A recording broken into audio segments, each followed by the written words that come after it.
Producer Joe here from the Working Fans Podcast. And at the Working Fans Podcast, this is just a podcast that 3 lifelong fans created to have a place to talk comedy and pro wrestling.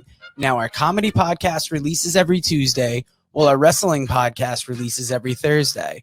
We release bonus episodes under the moniker Working Fans Presents every now and then. You can find us on Apple Podcasts, Google Podcasts, Spotify, Breaker, any major podcast provider. The important thing is just please like, rate, review, subscribe wherever you listen to us. Now, we have started a new thing. We are now on Amazon and Audible. So those episodes release every Monday. And that's kind of going through the archives and just releasing our old episodes into new areas. So if you want to live through the process with us again, take that journey with us again, you can find us over on Amazon and Audible.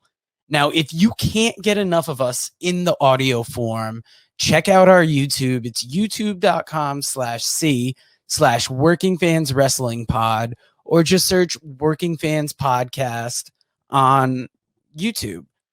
We have the whole archive is up there.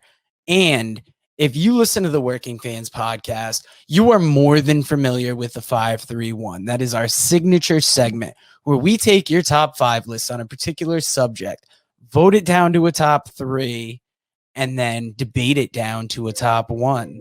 Now, guys, if you want to hear 3 guys talk shit about comedy, wrestling, life, anything, you will enjoy the Working Fans Podcast.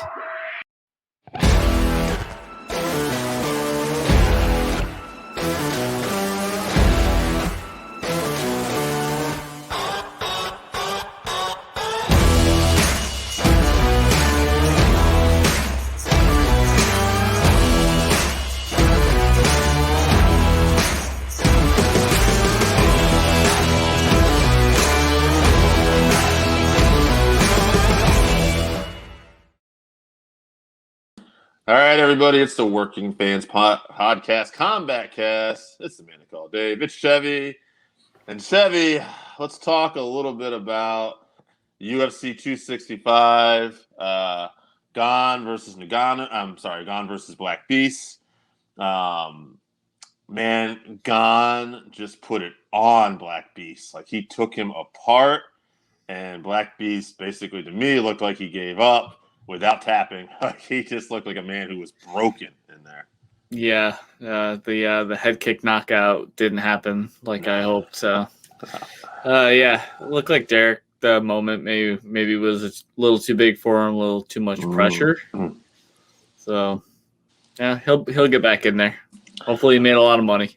Yeah. Derek's to me. I mean, I'm not knocking him. God, he's a professional fighter. He hits like a fucking dinosaur. Like, the guy's insane, but like, to me, it's just he's an overachiever as a fan watching him, because it's like he doesn't look like he possesses the skill set that a lot of these other fighters do, but he's just got that knockout power. He hangs in there, and then boom, he can just lay you out. And he's pulled off many upsets. And I guess we were all hoping he did, but I gotta say I was impressed with the technical way that Gane picked him apart too. Like, I think he's an interesting opponent for Ngannou. The difference with Ngannou is that Ngannou looks like he's constantly improving. He looks so improved in his last win over Stipe, and Ngannou also has that life-threatening power like Lewis, if not more. Like, I think they're the 2 heaviest hitters in the business anyway. Yeah, I felt like if Derek could have gotten his hands on Gane at any point, that could have been a completely different fight, but he seemed hesitant, and I guess he got TKO'd, so rightfully so, to be worried about Gane's power. So I don't know if Francis will be the same way. I'm hoping, we get the same Francis that fought like Rosenstruik, and he just blitzes forward, and, he take a couple shots, but, has the confidence to just put his hands on Gane and go from there. Because I think if he gets to him, he's going to knock him out. The problem is Gane's footwork is so good. Mm-hmm. So if it's just a stand-up fight and they're at distance the whole time, he can do the same thing to Ngannou. Yeah, I was looking at these figures of a potential Ngannou fight, and it's like distance strikes per minute. It's like 2.3 for Ngannou, 5 for Gon. Distance strike accuracy, Ngannou's 31%, Gon's 52%. Distance strikes defense, 53% for Ngannou. I'm sorry, for Ngannou, 73% for Gon. The only difference really in Ngannou's favor is that knockdown rate is 6% for Ngannou and it's 1% for Gon. So to me, I just say the Gon's a more around complete fighter, at least in striking, in terms. Although he has submission victories too, but again, Ngannou's got that life-changing power. And one thing about Ngannou too is I've never even seen the guy rocked. So yeah, hey, going back to that first stat with how many shots they land at distance or whatever. Hey, Francis only needs one, so his number's going to be lower. Yeah, so I think that skews his average a little bit, but yeah, overall, like technical ability, Gon is much better. But if power. If your team Gon, and obviously we're just fans, but so a little armchair quarterback for some rookies here, but do you think you try to like almost look for a submission? Like we try to get this guy down if we can, and maybe look for something that maybe we can tap him out with because he hasn't been rocked, and you don't want to be in there with that power. It's a good question. I think if the fight goes later on, maybe trying to mix in a takedown or just some level changes to give Francis a different look. But if you're going in for a takedown, you got to get close, and it only takes one. He's going to be, he's going to be swinging them. So one of those haymakers, and you're going to end up like Overeem. So you got to definitely, I mean, judging by that, you're right. So, I mean, I think strategically, he's got to play the distance game in those first couple of rounds. Hopefully he doesn't get clipped, and he's got to tire the big man out. I think that's his best shot, and that seems to be his game plan in most fights, is just be the more technical fighter, fight at range, and go in when you see a, safe, relatively safe opening. I don't know how many are, you got to weigh the risk reward, and the risk is obviously a lot higher with Francis. So I think he'll probably just stay on the outside. One thing I'm curious about too is we haven't seen Gon rocked either, though. I wonder what kind of shit he has. He's going to need it. Right. He hasn't taken any really big punches that I've seen. JDS didn't really touch him. Derek obviously didn't touch him. So, one other fight from get back to 265 a little bit here. Jump to that again. Aldo versus Munoz. I thought Aldo just looked so good in this fight. Vintage. And, is Aldo, is he just, is he still, we said before, he's like that top 3 guy, but is he really, could he be there? Would you like to see a fight between him and Dillashaw? How about that? Yes. After Dillashaw gets his title shot. Right. And hopefully, I'd be fine if TJ won the title and then Aldo, does one more maybe and then gets a title shot. I think stylistically that matchup is great. Yeah. If Aldo kicks TJ's legs, I would. He looked so good. His boxing looked so good. Yeah. Those body shots that he lands on guys are just so punishing. So it'd be tough to favor TJ in that fight the way that their last 2 fights went.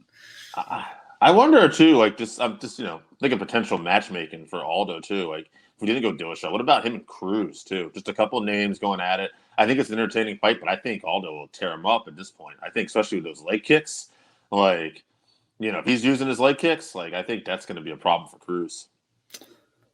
I mean, it'd be tough. His durability, Cruz's durability is a suspect, obviously. Our friend Kristen likes to say that his bones are made of sawdust. Right. But Aldo, all those takedown defense is also really good. So I think that would nullify any of Dom's wrestling, and Aldo has the power advantage. I don't know. The footwork, though. Could Dom stay out of range of the kicks and, dodge some of those punches and then punish Aldo? It'd be a good fight. I'd like to see it. If you're Cruz, would you rather have a 3-round fight with Aldo or a 5-round fight? Ooh, probably the 3-round. Seems like Aldo's had a million 5-round fights, so I feel like he gets better closer to the end of the fight, as his opponents wear down. That being said, Dom also has good cardio, and he doesn't really slow down, so I don't know if it would be as much of a factor. I think if Cruz could get ahead a little bit on the scorecards, and even if he was taking punishment, at least with a 3-round fight, you know what I mean? The durability of his legs getting kicked out from underneath him might not be as bad. So maybe, you get that. Whereas I think a 5-round fight, I think Aldo's going to continue to chip away. I don't know. I just see, Cruz he's going to chip away at Cruz's legs at some point there. And although Dom has good footwork, great footwork, actually, legendary footwork. But, I just think Aldo's good enough to keep up with him. And I think those leg kicks would be the big difference in that fight. Because, he's had a lot of injuries, to his, legs, his ankles, Everything. Everything. But one other guy I want to talk about from UFC 265, too. Two guys. Vicente Luque and Michael Chiesa. I thought Chiesa was looking good up until he got caught there. It's interesting. Like, one thing about Chiesa fights, there always seems to be a lot of wild scrambles, and that can happen sometimes. But Chiesa said it was a really bad training camp, but he takes nothing away from Luque. And he said Luque was the better man. But I do wonder where we'll see Chiesa going forward, and I wonder what's next for Luque. Who now basically he was Tyron Woodley's last fight in the UFC, and he tapped him out. And now he's tapped out Chiesa, who was undefeated at welterweight. I feel like, a big match. Maybe Luque should get Gilbert Burns or something like that next. And for Chiesa, I don't know. I don't know where we would go with him. But, there's a lot of entertaining fights at welterweight. Maybe a Wonderboy. Yeah, Wonderboy's coming off a loss. So that could be an interesting style mix-up right there. Yeah, sure. I'd like to see that one. Vicente Luque versus Gilbert Burns. That is also a really good matchup. Back to Chiesa and Luque. That was pretty early in the fight, and they're probably still pretty dry. So he just made a mistake, like you said, in the scramble, got caught. He was riding Luque before that. Maybe just got a little overconfident.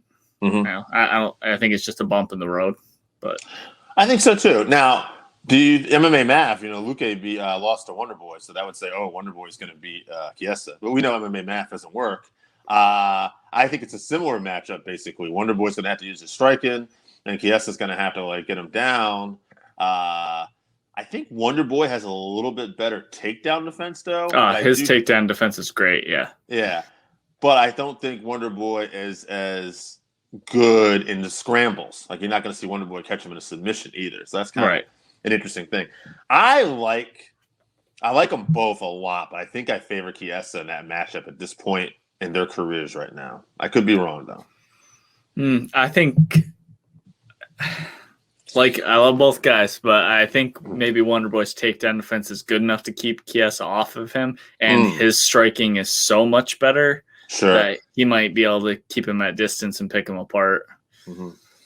Although Chiesa did have the best combination in his career, according to DC, earlier in that fight before he got caught. So we'll see what happens. Yeah. Now, Luque Burns, like I said, I think Luque is looking great. He's sharp. But, man, we're just talking about that next level, right? But I think Gilbert Burns is just such a great all-around fighter that, unfortunately, if we do match those guys up, I do think Burns would probably get the nod just because I think he's just that good. Not saying Luque doesn't have a shot and he's one of the best, but I just think, I don't know. At welterweight, to me, it's like Usman is the champ, and then hovering right there, you got Covington, and then I think it's Burns, really. And maybe we'll find out as time goes on Who's the potential opponent there for Masvidal next? 3-piece in the soda there. Leon Oh, Edwards. Leon Edwards. Yeah, yes. we have to see what Leon Edwards is still capable Right. He of still has to doing. fight a top level guy. Right. So, I mean, he fought, Nate Diaz, but obviously Nate fought a lot of his career at lightweight, and Nate's a strong fighter, but I don't consider him elite welterweight status. No. No. And actually, I mean, that would be an interesting matchup too. They're talking about doing that. Edwards and Masvidal. Should have happened a long time ago. Should have be interesting. I consider that a very even matchup actually, because I think Masvidal is just as good on the feet. They're both probably not going to look for takedowns. Masvidal might try something flashy like a knee. I think Leon might be a little more technical, but both got good cardio. I think Masvidal would get that done, actually, if they end up fighting. I think it'd be a good test for Leon Edwards' mentality. Mm-hmm. Technically, I think he's a better fighter. I think Leon would probably get that win.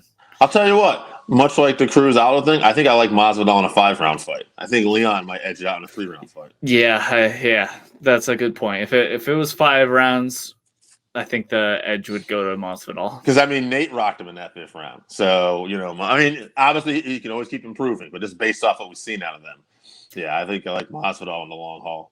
Yeah, Leon's not going to put Masvidal away, so maybe he can wear on him mentally, break him, and then once he breaks him, he can land something and finish him. Now, no UFC this weekend. Next weekend, main event, Jared Cannonier versus Kelvin Gastelum. Good fight here at middleweight. Both these guys have been close to that top contender status there. Well, Gastelum's fought for the title before. Maybe the best fight in UFC history. Yeah, one of the best. So, I gotta wonder, who do you favor in this fight? Cannonier is really good though. Yeah, a year ago, 2 years ago, maybe a little bit longer, I would have said Gastelum all day, but he's I think he's got 1 win in his last 5, maybe. I'm not sure what the struggle is or what the issue is. Obviously, he's fighting the top of the division, so you're going to get losses up there. But Cannonier, I mean, he was on the rise. I think he lost to Whitaker in his last fight, right? But his arm was broken. Yeah, he got kicked, I think, early in the fight and had his arm broken. So you can forgive him for losing to someone of Whitaker's caliber. So yeah, Kelvin lost to Whitaker in his last fight. And that was a decision. It was close, but he lost, and then he beat Heinisch. And it's interesting. He had that going back here. He had that fight of the century loss, the style bender, and then he had a split decision loss to Till, which was super technical, which could have gone either way. Like people definitely scored it both ways. And then he got caught by a heel hook by Jack Hermanson. So it's interesting, but that can play with your head, though. Like, it's still losses at the end of the day, right? And, yeah, I think mentally I would favor Jared going into this fight. And I would say that the only thing is, though, like, when was this last fight for Kenny? 2020. So, yeah, I don't know. I think Jared Cannonier is just a little bit better at this point in their careers. Pains me to say a little bit because I love Kelvin, but I just think Jared Cannonier will probably get it done. I'm going to say it's decision. I can't think of anybody who's ever TKO'd Kelvin Gastelum. That's why. Although Cannonier certainly has the power. He has power. He's fought at heavyweight before too. So he's definitely could be there. If anyone's going to do it, I guess I'm saying I could see Jared Cannonier get it done. But I'm going to say he does it by decision just because I haven't seen anybody do it to Kelvin yet. So how many 5-round fights has Cannonier had? So that's the only other thing is, like, we know Kelvin's gas tank is great. His footwork and his boxing are really good. So in the later rounds, I would favor him, I think. So looking at Jared Cannonier's record, I don't know if he's been scheduled for 5-round fights before. I'm assuming he has. But he's only gone 5 rounds once. That was before the UFC. That was Alaska Fighting Championship against Tony Lopez, split decision win, and that was in 2014. So the infamous Tony Lopez. Oh, that Tony Lopez, man. It gets you every time. So I think that you bring up an interesting point about the gas tank. We'll see. But so maybe the later rounds, could be good for Kelvin. But so if Kelvin doesn't get too far behind the early rounds, I think he could win a decision. I don't know if I know Cannonier has power, but Gastelum has a world-class chin. I mean, he took some shots from Adesanya that he would have knocked anyone else in the division out. So I don't know if he's going to get knocked out, but I think 5 rounds. I'm going to change. I'm going to say Kelvin gets it. Okay, Kelvin gets it. Maybe done. He loses the first 2 rounds and wins the rest of the fight. All right. So there we go. We both agree it's going decision. Although I got Cannonier, you got Kelvin. Crane will be so mad at me if he sees this. Now, the last thing I'm going to talk about today, we heard this come out today, we're recording this. Tito Ortiz versus Anderson Silva in a boxing match. Man, I just want to look this up now. What was Silva's? He just came off a boxing victory, didn't he? Yeah, he just beat Julio Chavez Jr., who was a world champion. Yeah, that's insane. Yeah, I'm looking at it now. Boston. Yeah, so he's 2-1 overall because he had boxed earlier in his career too. And Tito's background was mostly he was a wrestler back in the day. So it's interesting to think because remember that was Dana White's thing because they were going to fight. Remember Dana White and Tito were a boxing match. Yeah, Dana's like, I'll box him. So now here's Tito older, and granted Anderson's over, and I understand Tito is thinking it's going to be, I think 4-ounce gloves. So, I mean, there is the possibility Tito could catch him, but I don't think so. Man, he doesn't have the footwork for it. MMA or boxing. I think it's going to be worse when it's just boxing. So, I don't see how Tito. I'm surprised. Tito's a guy who, basically, I think cherry picks a lot of his opponents at this point in his career, and I'm surprised he took it. It's a money fight. Maybe. Yeah, money's running low. He got fired from his last job, or he forced to quit, or whatever. So money's tight, probably. So, but you don't see this going well for him, right? No. Tito wasn't even a good striker in the early days of the UFC when people barely knew what they were doing. So Anderson Silva is going to put him in the Matrix or whatever he does. If he doesn't want him to land a shot, he won't, but he's a showman, so he'll play with him a little bit, and that's the only way I see him lose. He gets caught while he's, playing with him like Weidman caught him in the first fight. I don't know how many rounds this is, but I predict Silva will get a stoppage. If it's 8 or 10 rounds, I think Silva might TKO. Yeah, TKO, maybe 3 or 4, but I think that that's going to happen. I wonder what the gas tank's going to be like for Tito with this too. Hey, it's going to be bad. Yeah, Tiller, man, they're putting out these fights every month. They're not getting my money, but I'll watch the highlights. Yeah, I'll watch the highlights too. I would be very sad if Anderson lost this, by the way, but I don't see it happening. But me either. All right. Well, I think that's going to do it for this week. Hopefully, we got some good fights coming in the future. I'm excited. Like I said, in 2 weeks, we got to actually. You're going on vacation this week, so good week to take it off. Huh? No, that's right. Perfect. Yeah. Perfect. So that worked out. So. All right, my man. As always, it's been fun. And guys, get back to us on what you think of the episodes. Good night. Bye.